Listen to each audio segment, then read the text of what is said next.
Today on Free Field Training, we're taking a look at Blauer's Crush Duty Boot. I contacted Blauer after a bunch of comments and questions from people about hot weather boots that I received on other videos about cold weather boots. People said, hey, you've done a lot of cold weather boot stuff. Talk to us about warm weather boots. So here they are. I contacted Blauer and they shipped them out to me so I could talk to all of you about it and compare them to temperate climate and cold weather boots that we've looked at before on the channel. So the Crush is Blauer's newest boot.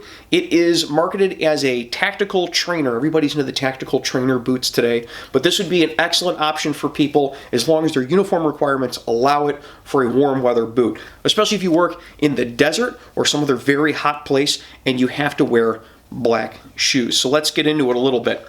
These actually pass, which is the first boot really that I've seen that has passed the old stick your hand inside the boot, blow on the top of it, and actually feel air coming through the top of the boot. That's how breathable these are. So if you're looking for an extraordinarily breathable police duty boot, this may very well be a good place to start.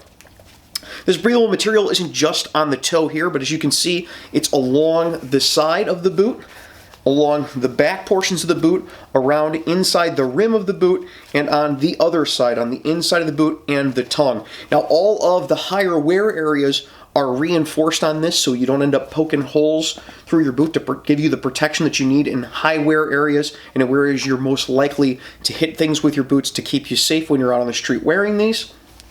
You've got some rough out leather that intersperses this area that's all the breathable material, and then along the back of the boot where we're likely to back into something and bump it, not only is there that same rough out full grain leather, but there's some padded areas in here with a little bit of polymer reinforcement, so if you hit something really hard on your ankle, you're not going to end up getting hurt. Also, there's a big, huge area on the heel of this boot that sticks out from the top of it. It's wider along the base to protect the sides and back of your foot in case you trip over something or bump into something. Along the sides, on the outside and on the inside of the boot is a polymer reinforcement along the bottom in case you step on something that glances along the side of the boot. It's not going to come through the breathable material. That's always a plus. And then on the front, you've got a rubber cap on the toe here, and you've got some polymer reinforcement around it with a little bit of leather underneath it, so that way you don't hurt yourself should you kick the wrong thing when you're running through a crack house.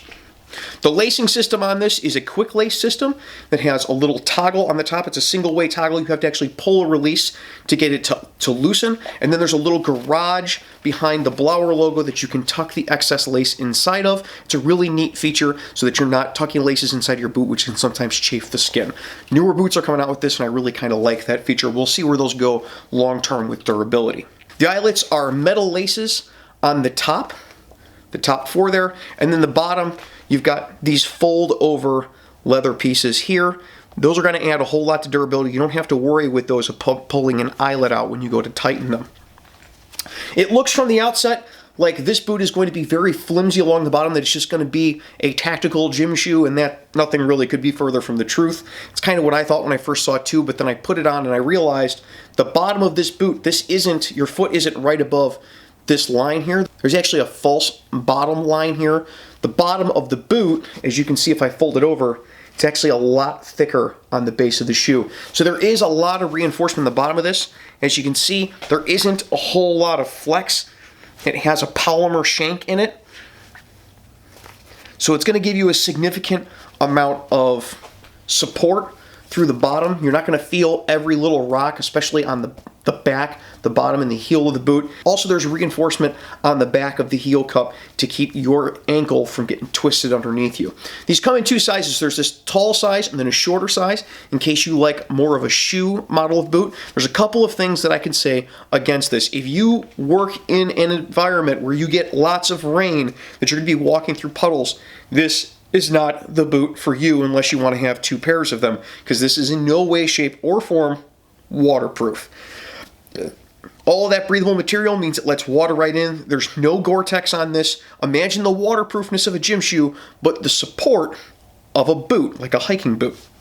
The second thing I can say against it is that there's no polishable toe. I know it adds a whole lot to the breathability of these boots. If it had a polishable toe, it would meet more agencies' uniform requirements. I think that would be huge for this boot. But if this meets your requirements and you have to work in a very hot environment, this will work extraordinarily well, especially if you're that guy that puts "make it on all black" underneath the description of every ad on every social media platform when somebody's advertising a hiking boot. If you're that guy, check this boot out.